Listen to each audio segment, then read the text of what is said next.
আসসালামু আলাইকুম, আশা করি সবাই ভালো আছেন। স্বাগত জানাচ্ছি ইউটিউব চ্যানেল নেক্সট লেভেল গ্রাফিক্সে।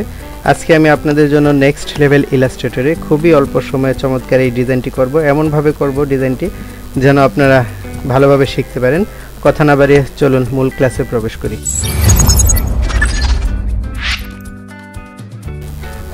তো ডিজাইনটি করার জন্য সবার আগে আমরা একটা ইলিপস টুল দিয়ে একটি রাউন্ড শেপ নিব। একটু ছোট করলাম, তারপর এটার একটা কপি নেব। কপি কিভাবে নিতে হয় আপনারা জানেন, এই ক্লাসগুলো আমি আরও আগে নিয়েছি এবং আমার প্রায় প্রতি ক্লাসে এই বিষয়ে কথাও বলেছি। তো কপিটা নেওয়ার পর এটাকে আমি একটু ডান দিকে সরিয়ে দিলাম, একটু ডান দিকে সরিয়ে দিয়ে এটাকে আরেকটু ছোট করব। ওকে, আপাতত এতটুকুই থাক, আরেকটু নিচে নেই। ঠিক আছে, এটা হচ্ছে মানে এই এতটুকু কাজ করার জন্য আমি কোনো ধরনের মাপ ঝুঁকে গেলাম না, আমি জাস্ট আমার আইডিয়া অনুযায়ী এই কাজটা এতটুকু কাজ করলাম। তো এই বৃত্ত এবং এই বৃত্ত দেখেন ভালো করে, আমি কিন্তু দুটো বৃত্ত সমানভাবে নেইনি। আমরা যদি কন্ট্রোল আর দিয়ে রুলারটাকে নিয়ে আসি এবং গাইড হিসেবে ইউজ করি, তাহলে দেখেন এটা যথেষ্ট দূরে আছে এবং এটাও একটু সরে আছে, এটাও সরে আছে। তো এতটুকু করার পর আমি গাইডটাকে আনলক করছি, আনলক করে গাইডটাকে ডিলিট করে দিলাম। করার পর দুটো শেপই সিলেক্ট করলাম, যে দুটো শেপ আমি প্রথমে তৈরি করেছি সেই দুটো শেপ সিলেক্ট করলাম। তারপর যাব অবজেক্টে, অবজেক্ট থেকে ব্লেন্ডে মেক।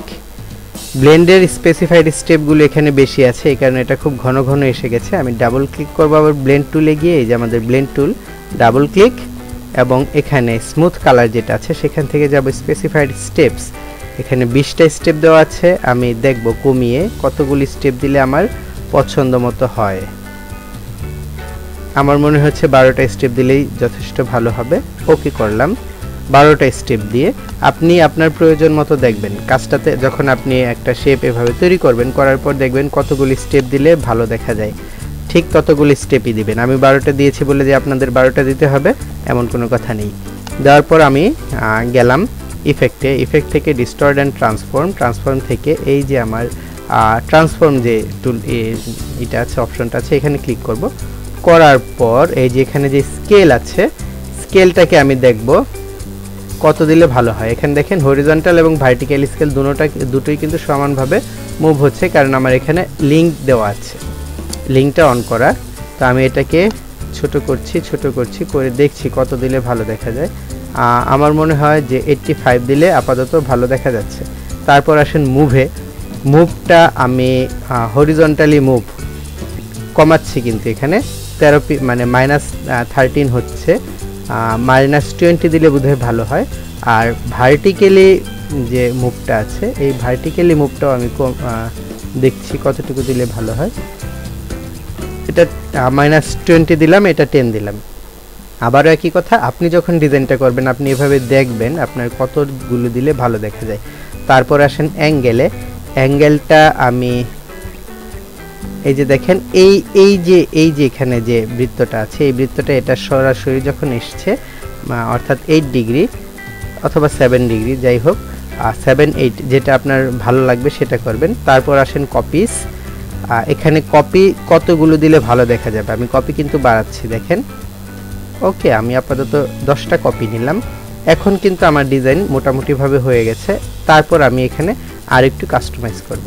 কাস্টমাইজটা কি, মুভটা আমি একটু দেখব, হরিজন্টালি মুভটা আর একটু বাড়ালে, আপাতত এটা 25 ওকে 25 দিলাম এবং ভার্টিক্যালি মুভটা আমি দেখছি কত দিলে আমার ভালো লাগবে। এটা বোধহয় 10 দিলেই ভালো থাকে এবং কপিসটা একটু বাড়াবো। ওকে, তাহলে দেখেন ডিজাইনটা কিন্তু আমি এমনভাবে করলাম যেন আপনারা সহজেই বুঝতে পারেন কিভাবে কি করছি না করছি, এবং পাশাপাশি কিন্তু আমি এখানে আপনাদের দেখাচ্ছিও বিষয়টা। আমার প্রিভিউটা অন আছে, এখানে প্রিভিউটা অন আছে, এই কারণে এখানে দেখা যাচ্ছে। আমি আর একটু অ্যাঙ্গেলটা বাড়িয়ে দেখব কতটুকু করলে ভালো লাগে। অ্যাঙ্গেল মনে হয় এই মুহূর্তে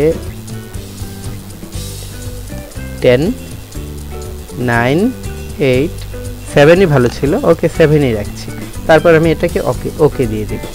ওকে দেওয়ার পর অবজেক্টে যাব, অবজেক্ট থেকে এক্সপ্যান্ড অ্যাপারেন্স করব। ডিজাইনটাকে আমার এক্সপ্যান্ড অ্যাপারেন্স করে ফেললাম। তারপর আমি রিফ্লেক্ট টুলে যাব, এই যে এখানে রোটেট টুল এবং রিফ্লেক্ট টুল আছে, রিফ্লেক্ট টুলে গিয়ে ডাবল ক্লিক করব, ডাবল ক্লিক করে একটা কপি নেব, নেওয়ার পর এই যে উপরের যে কপিটা আছে এটাকে আমি সুন্দর মতো ধরে নিচে যে আমার বৃত্তটা ছিল সেই বৃত্ত অনুযায়ী মাপ মতো বসিয়ে দেব। তাহলে দেখেন এই যে আমার একটা ডিজাইনটা কিন্তু অলরেডি এখানে হয়ে গেছে।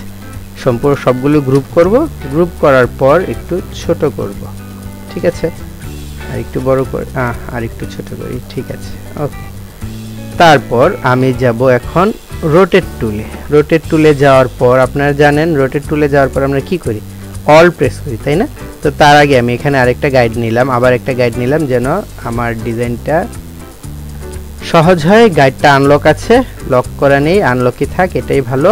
এবং আমি এটাকে অ্যালাইন করব যেন পরিপূর্ণ সুন্দরভাবে ডিজাইনটা হয়। তারপর আমি যাব এই যে রোটেট টুলে, সবার আগে আমার শেপটা সিলেক্ট করতে হবে যে ডিজাইনটা করেছি। তারপর যাব রোটেট টুলে, অল প্রেস করে একটা ক্লিক করব, করার পর আমি এখানে কপি নেব, কপি নেব আমি 60 ডিগ্রি অ্যাঙ্গেলে। তাহলে এখানে 60 ডিগ্রি দিয়ে একটা কপি নিলাম। তাহলে দেখেন ডিজাইনটা এরকম হয়ে গেল। তারপর কন্ট্রোল ডি এবং কন্ট্রোল ডি এবং আরেকটা কন্ট্রোল ডি দেওয়ার পর আমার ডিজাইনটা মোটামুটিভাবে এমন হয়েছে, ওকে। গাইডটাকে এখন আমি ডিলিট করে দিলাম, সিলেক্ট করে এটাকে একটু ছোট করলাম, কন্ট্রোল জি দিয়ে গ্রুপ করে ফেললাম সম্পূর্ণ ডিজাইনটাকে। গ্রুপ করার পর আমি এটার একটা কপি নেব, কন্ট্রোল সি কন্ট্রোল এফ দিয়ে একটা কপি নেব, নেওয়ার পর এটাকে একটু ছোট করব, ঠিক আছে।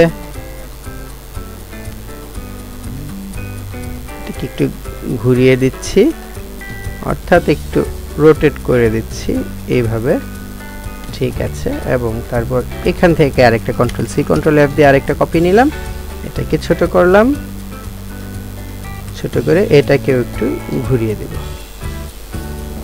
এবং ডিজাইনটা দেখেন কত সুন্দর একটা ডিজাইন হয়েছে।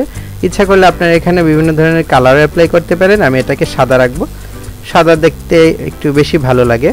আমি এটা একটা রেক্টেঙ্গেল শেপ নিলাম এবং এটা 500 পিক্সেল বাই 500 পিক্সেলের একটা রেক্টেঙ্গেল শেপ নিব। এবং এটা রেক্টেঙ্গেল শেপটা নেওয়ার কারণ হচ্ছে কি, কারণ পিছনে যেন ব্ল্যাক থাকে, সম্পূর্ণ ব্ল্যাক করলাম। এটাকে আমি অ্যারেঞ্জ টু ব্যাকে পাঠিয়ে দিলাম এবং এটাকে আমি আর্টবোর্ড অনুযায়ী অ্যালাইন করে দিলাম। এখন এটার আমি কালারটা চুজ করলাম হোয়াইট, একটু বড় করছি এবং আমি আমার আর্টবোর্ড অনুযায়ী এটাকেও আবার অ্যালাইন করে দিলাম। তাহলে দেখেন কত সুন্দর একটা ডিজাইন, কত অল্প সময়ের মাঝে হয়ে গেল। আপনার ইচ্ছা করলে এখানে বিভিন্ন ধরনের কালার অ্যাপ্লাই করতে পারেন। এখন যদি আমি একটা কালার অ্যাপ্লাই করি, আচ্ছা দেখি কেমন দেখা যাচ্ছে। এটা থাকুক সাদা, এটাকে আমি আনগ্রুপ করছি।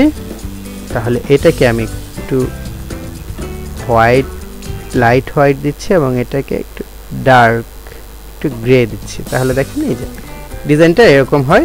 আপনারা আবারও বলছি বিভিন্ন কালার অ্যাপ্লাই করতে পারেন, কালার করে দেখবেন কেমন দেখা যায়।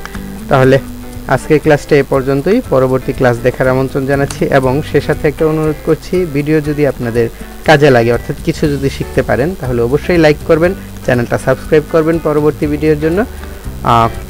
আজকের মতো এখানেই বিদায় নিচ্ছি, সবাই ভালো থাকবেন, আল্লাহ হাফেজ।